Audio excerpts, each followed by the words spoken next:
जिस तरीके के चुनाव हुए, चुनाव को छुपाने की नीयत से ये पूरा का पूरा हथकंडा हुआ और 5 निर्दोष लोगों की जान गई, 20 लोगों से ज्यादा घायल है, 2750 से ज्यादा लोग मुकदमे के शिकार हैं। चीजों से हट के चले सरकार में बैठे लोग कैलाश मानसरोवर को हम लोग चाइना से मुक्त कराएं। संवेदनहीन लोग इस सरकार में बैठे पहले लोगों को इतना दर्द दिया, उन लोगों के दर्द को जानने के लिए, समझने के लिए, उनके दर्द को बांटने के लिए राजनीतिक दल के लोग जाते नहीं। ये सच है, संसद में उनका कुछ और प्राथमिकता था। कांग्रेस लगातार समाजवादी लोग अकेले संबल के मुद्दे पर लड़ रहे थे, कांग्रेस के लोग अडानी जी के मुद्दे पर अलग से वो फाइट कर रहे थे। संबल को उन्होंने प्राथमिकता नहीं दी, ये सच है। हालांकि सड़कों पर राहुल जी आए, ये अलग बात है। संभल को लेकर के उत्तर प्रदेश में बड़ी सियासत हो रही, बड़ा मामला, बड़ी घटना हुई है संभल में, क्या कहेंगे? किसकी सियासत का सवाल नहीं है, सवाल ये ऐसी दुर्भाग्यपूर्ण घटना होनी नहीं चाहिए। जब देश में पूजा स्थल अधिनियम 1991 आ गया तो मैं समझता हूं इस तरह की किसी भी नई चीज को, तनाव को, बात को छेड़ने की आवश्यकता नहीं। लेकिन ये वो सरफिरे लोग हैं जिनके पास कोई मौका नहीं, कोई मुद्दा नहीं है, कोई सकारात्मक सोच नहीं है। देश की जनता के लिए, प्रदेश की जनता के लिए कोई स्कीम, योजना ऐसी नहीं जिसके आधार पर वो जनता के बीच जा सके।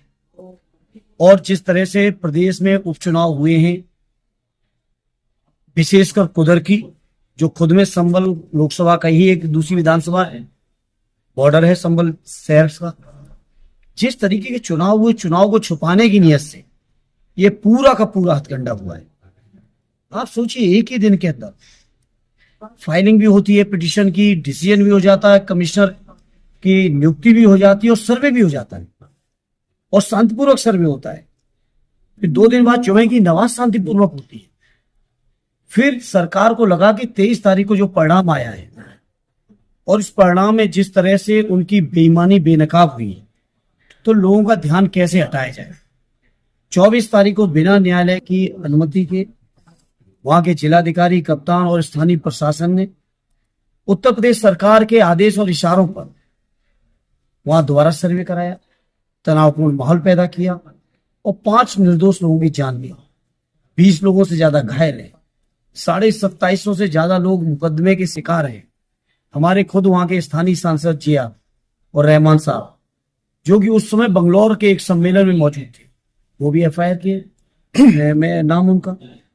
तो आप सोचिए ना किधर जा रही देश की राजनीति ले जाना चाहते हैं सांसद जी। लेकिन जांच अपनी जगह, घटना दुर्भाग्यपूर्ण है। जिस तरह से पाकिस्तान मेड कारतूस वहां बरामद हुआ है, उसको लेकर ये क्या है, किसकी साजिश है? क्या साजिश है? देखिए, वहां पे छोटी बातों में उलझा के पुलिस के लोग नई स्टोरी बना के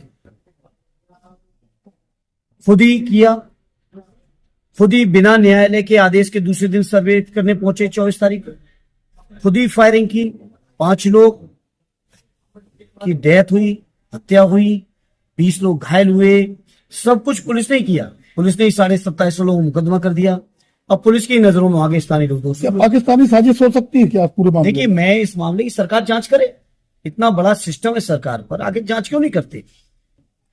देखिए, सरकार के लोगों से कहूंगा, इन तरह के तनाव की चीजों से हट के चले सरकार में बैठे लोग कैलाश मानसरोवर को हम लोग चाइना से मुक्त कराएं, जो हमारे सबके आराध्य भगवान शिव का स्थान माना जाता है। कराएं चल के। संसद जी, एक बात, कैलाश मानसरोवर को मुक्त कराएं चाइना से। संसद जी, उस तरफ बढ़ रहे हैं। आप लोगों को वहां जाने से रोका जा रहा है, आपकी पार्टी के लोगों को। राहुल गांधी जा रहे थे, राहुल गांधी को भी रोका गया, क्या मानते हैं सब चीजों? देखिए, संवेदनहीन लोग इस सरकार में बैठे जी पहले लोगों को इतना दर्द दिया, उन लोगों के दर्द को जानने के लिए, समझने के लिए, उनके दर्द को बांटने के लिए राजनीतिक दल के लोग जाते हैं। अभी 2-3 दिन पहले हमारा पूरी की पूरी पार्टी का डेलीगेशन, जिसमें दोनों लीडर ऑपोजिशन, पार्टी के प्रदेश अध्यक्ष, हमारे कम से कम आधा दर्जन सांसद, कई माननीय विधायक, सबका डेलीगेशन जा रहा था। लेकिन जो जहां भी था मौजूद, उनके घरों में ही नजरबंद कर दिया गया। प्रशासन के लोग तो ऐसे दर्द भी देंगे और दर्द को कहने भी नहीं देंगे। आज राहुल गांधी को भी रोक लिया गया। तो उसी परंपरा में जहाँ समाजवादी रोकेंगे, राहुल जी रोकेंगे। लेकिन रामगोपाल जी तो बोल रहे हैं कि सड़क पर तो कांग्रेस दिख रही है, लेकिन संसद में मुद्दा नहीं उठाते हैं। नहीं, ये सच है, संसद में उनका कुछ और प्राथमिकता थी कांग्रेस की। लगातार समाजवादी लोग अकेले संबल के मुद्दे पर लड़ रहे थे, कांग्रेस के लोग अडानी जी के मुद्दे पर अलग से वो फाइट कर रहे थे। संबल को उन्होंने प्राथमिकता नहीं दी, ये सच है। हालांकि सड़कों पर राहुल जी आए, ये अलग बात है। कांग्रेस क्यों नहीं दे रही है? अब ये तो कांग्रेस के लोगों से पूछे कि हम कैसे सांसद जी जैसे हम कैसे बता सांसद सकते हैं? जी संबल मुद्दे पर जोड़ी बिखर रही है क्या? जोड़ी बिखरने का सवाल नहीं, आप लोग केवल इसी निगाह में लगे हुए हैं और पता नहीं अपने स्वविवेक से लगे हैं या किसी के इशारे पे लगे हैं, तो आप लोग जाने। इंडिया गठबंधन मजबूत है अपनी जगह, इंडिया गठबंधन कहीं से कोई कमजोर होने वाला नहीं है। लेकिन हाँ, जो सच है ऑलरेडी चाचा जी ने कहा, वो अलग बात है। दिल्ली सांसद जी, में तो किसान दिल्ली- सड़कों पर है, किसान सड़कों पर दिल्ली कैसे में आ गए हैं? केजरीवाल जी ने तो तोड़ दिया, वहां उन्होंने कहा आम आदमी पार्टी अकेले वो कह रहे हैं लड़ेगी। कि हम रीजनल मतलब नहीं है, हमारा राष्ट्रीय हमारा गठबंधन है, तो क्या यूपी में भी इस तरीके का? देखिए, अब ये दिल्ली में चूंकि हम लोग इन्वॉल्व नहीं है ज्यादा, तो वहाँ के आम आदमी पार्टी के लोग जाने और कांग्रेस पार्टी के लोग जाने, जैसे इसके बारे में हम नहीं कह सकते। जैसे अजमेर शरीफ में, फिर बदायूं में भी शिवलिंग खोजा जाने लगा, और आगरा फिर में आगरा में भी मैं जामा कह रहा हूँ मस्जिद में- बीजेपी वाले लोगों से कि सब छोड़ो, चलो भगवान शिव का जो स्थान है पहले उसको मुक्त कराओ। क्या यहाँ 500 साल पहले, 1000 साल पहले की मस्जिदें हैं, पुराने इदारे हैं, लोगों की इबादत गाह हैं, उनको क्यों डिस्टर्ब करना?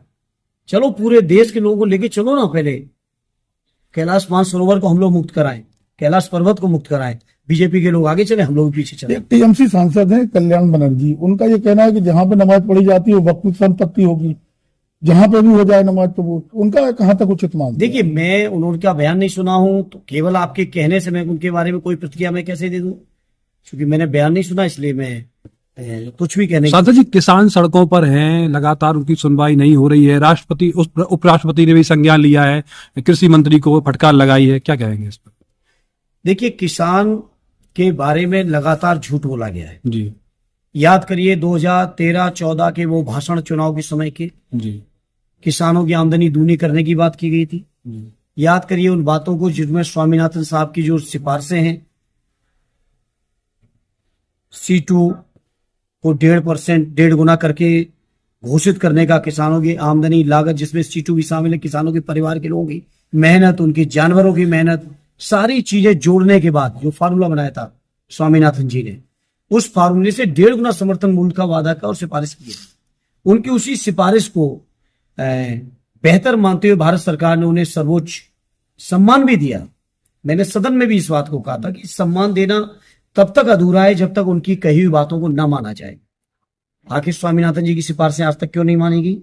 अच्छी बात है, महामहिम उपराष्ट्रपति महोदय का भी विवेक जागा, कम से कम उन्हीं की शर्म कर लें सरकार में बैठे लोग।